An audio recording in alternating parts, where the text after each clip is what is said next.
I've always known that writing is a part of my calling. Specifically, writing is a form of instrumentation where I allow myself to become the vessel through which the writing occurs through me, and to the people that need to unlock their ability to become divine instruments themselves. What I've always felt most passionate about writing is the information that streams through consciousness itself and allows people to access the possibilities of their consciousness, what they're capable of, who they really are on an energetic, subtle level, and deeper wisdom that every single one of us can access, but not every single one of us knows how to access. And that's the most important gift that the experience of writing has brought me. I didn't always believe that my writing has any value to it, nor that people want to receive it. And so writing was also the sacred touch point for me to uncover my worthiness as that vessel of information. When I started writing, and actually the deeper themes that started to pour through me came out when I was just 13. When I started writing, I felt certain potent messages that wanted to come through about things like self-esteem, intuition, self-awareness, and consciousness. And I felt this strong desire to start to explore things that a lot of other people don't tend to think about, because those abstract, outside-of-the-box topics have always captivated me. I never expected to think that people can be transformed because of my writing, to feel so deeply and profoundly something that came through in a totally surrendered state of being from a 13-year-old mind. I only started to realize that what I was writing conveyed something beyond my mind and beyond me when I received such comments from people like, "You are writing stuff that is way beyond your years. You can't possibly have this kind of wisdom as a 13-year-old. And so the kind of impressions I was receiving from other people made me realize that I'm not actually writing from my brain or lived experience. I'm not writing as a form of reflecting on my past or what I physically tangibly know. I'm writing as a way of connecting etheric concepts with the physical plane. And I'm writing only because I'm surrendered enough to receive important themes that other people are meant to internalize." The way I started writing was very intuitively, because I've always written because I set a potent intention to bring something of value to the world. And I'm realizing more and more with time that writing to me every single time is a process of birthing. When I write, I become this vessel that receives information over time that accumulates to the point that I feel the need to release it. It's like I'm connected to a universal tap and have to gather enough information and energy through that information in order to feel that I'm equipped to channel it.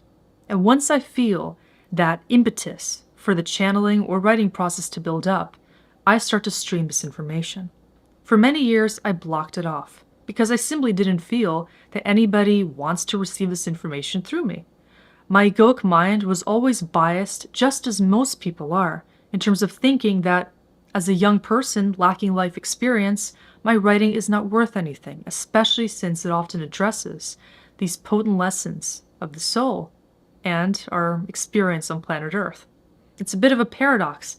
How can a child or a young adult talk about the meaning of life, why we're here, what we're supposed to do to optimize our existence?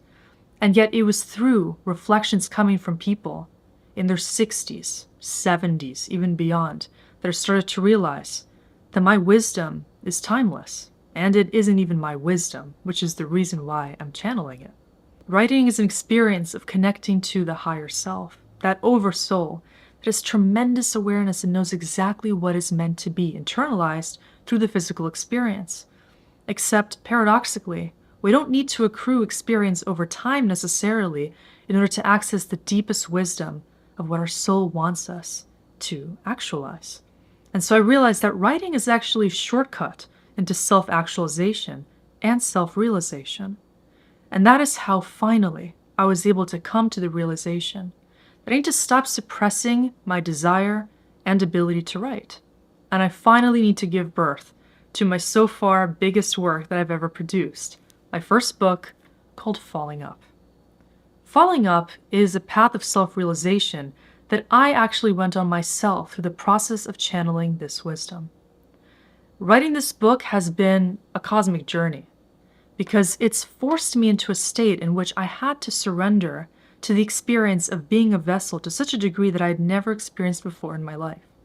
The way it all began was I received comments over years which humbled me, and I didn't really know how to internalize from people all over the world saying they want to read a book from me.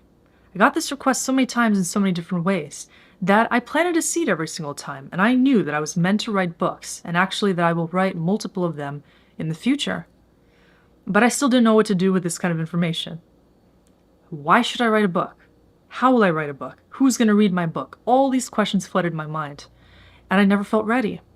And I still didn't feel ready when I started writing this book, but what compelled me to was this undying force of divine intelligence that came through me with such magnitude that at a certain point, it just killed my resistance, and all that was left was flow, and a state of sheer surrender which allowed this creation to come through. And so what I've had to internalize is that this book wanted to write itself, and I had to allow myself to diminish all resistance in order to let it come through. What I knew from the get-go is that it would be an intense and catalytic journey. It would be a book that sums up how a soul can go through massive self-realization in this lifetime without needing to experience all of the falling down that human beings often go through because they are not in alignment with their soul's nature. Falling Up is intended to be a guidebook for self-actualization, personal mastery, and deep awakening. It's meant to be a journey that you go on time and time again in different ways, which is applicable to any stage of life and regardless of your age, your gender, what you're currently focused on, or your level of spiritual awareness. It's a highly relatable body of knowledge, which when I connected to, also put me in that same state of deep feeling, contemplation, and self-realization, which even forced me to become this vessel, which I also realize is a part of aligning with my own higher self. But I've spoken about multiple times in the past is that to be a channel, you need to allow yourself to become the frequency of the information channeled. But I often get the question, what or who exactly are you channeling? Are you channeling entities, guides, yourself? So when I started receiving the impetus to write this book, what overcame me was the knowing that there are so many people in the world that need to connect with the frequency that is trying to be birthed through me and through this book. And that was a very interesting frequency for me to receive. The kind of feeling that this encompasses is being brought into a state of diminished self-importance, but also preventing any kind of egoic resistance in order to allow myself to become important enough to create this work. It's a total paradox, because to be in a state of creation, you need to believe in yourself enough to know that there is significance that wants to come through you. But at the same time, you must realize that it is not about you. And so I needed to thoroughly limit my attachment to my own mind, my own impression of reality, or what people do or don't think about me in order to make this happen. And what started to happen was nothing short of magic. I entered this synchronistic, mystical experience over many months of receiving information in batches, which was really cosmic intelligence coming through what I feel is my higher self, instructing me on how to deliver this awareness in a step-by-step process, which allows for people to ask these deeper questions for themselves and to access their soul's awareness, which embodies the same frequency which came through in this book. The idea is to put you in a mental state of not needing to see this as information you need to memorize or internalize to reach a certain state of awareness, but rather to look at yourself like you're analyzing an energetic template or a reflection of consciousness.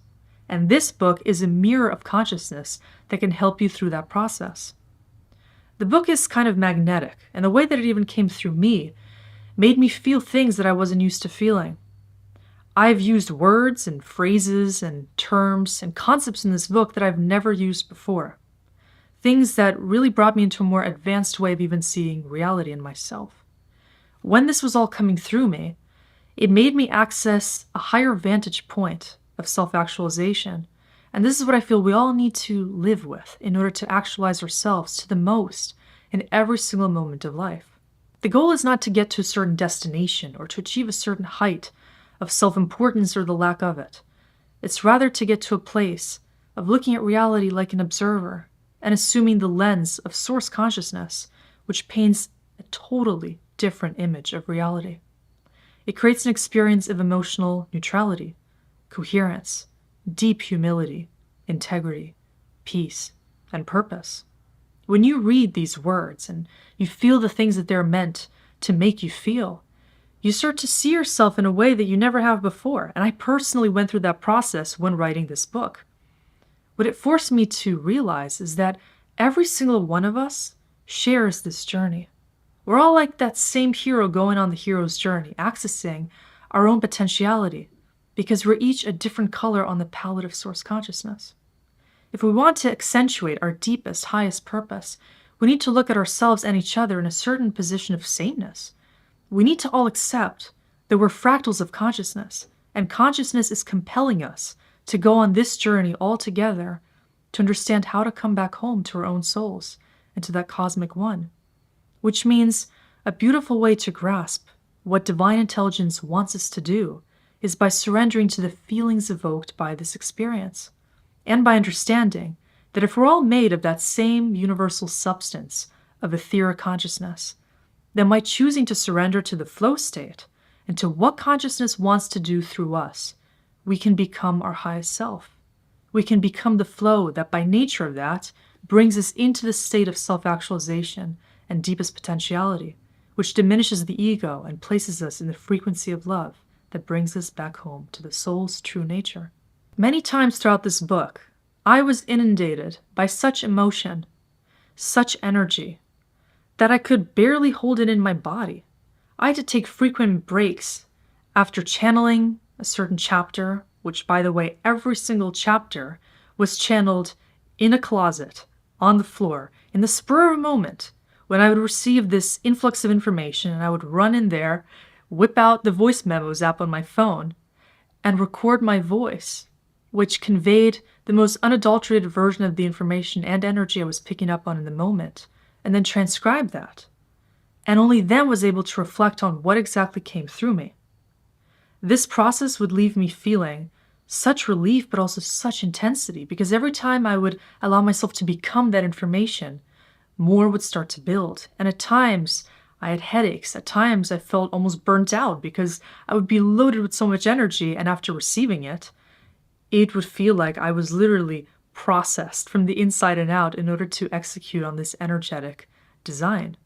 At times, I felt my crown chakra could barely hold this information, and I wanted to relay so much of it so soon, but then was stopped because it had to come out sequentially and in certain patterns, which synchronistically would then play out in certain conversations with clients I talked to, in different symbolism that I would see around me. Everything started to unfold in a perfectly timed way, and even releasing this book seems to feel impeccably, perfectly timed, and relatable for a lot of people in this present moment upon the release. It's also timeless wisdom, so part of what I learned in this process is that time to a certain extent doesn't matter. Timing is bent when you're moving with the flow of consciousness, because consciousness is beyond time and space. And when you become this energy of etheric potentiality, you become the soul's nature. You become transcendent.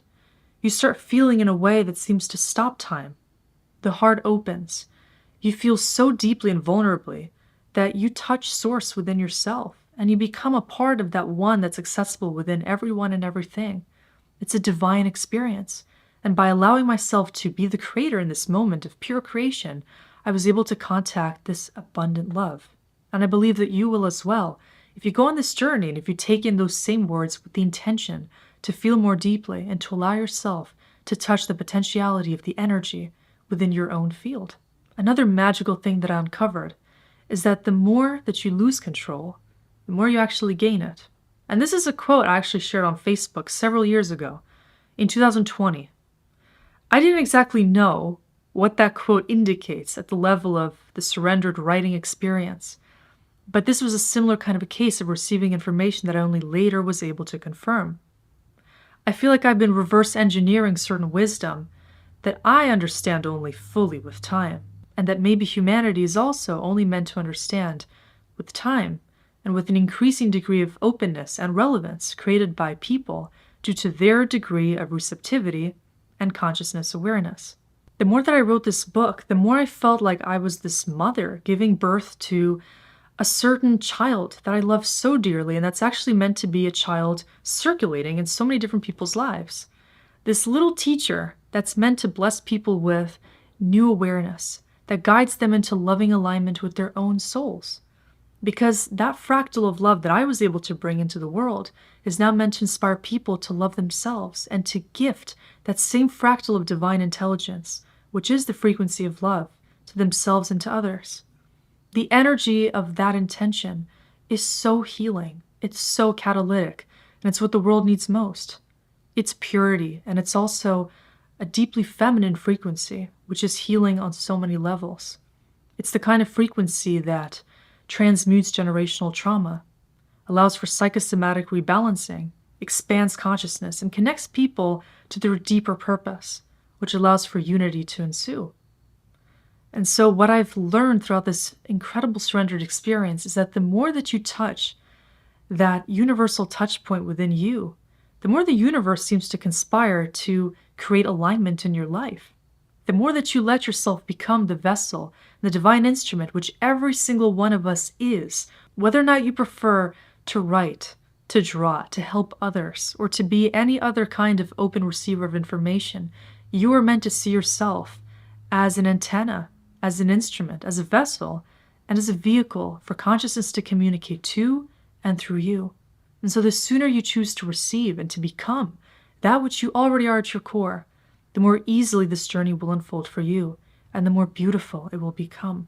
And so from the bottom of my heart, this book is meant to inspire you to become that divine vessel of intelligence, to bring yourself that love you've always been seeking, that support, that connection, that universal wisdom, and everything else that you've ever sought in order to find the deeper answers and connection in your life, in order to make this life a more coherent and beautiful masterpiece, to realize that you were always meant to be the creator of it.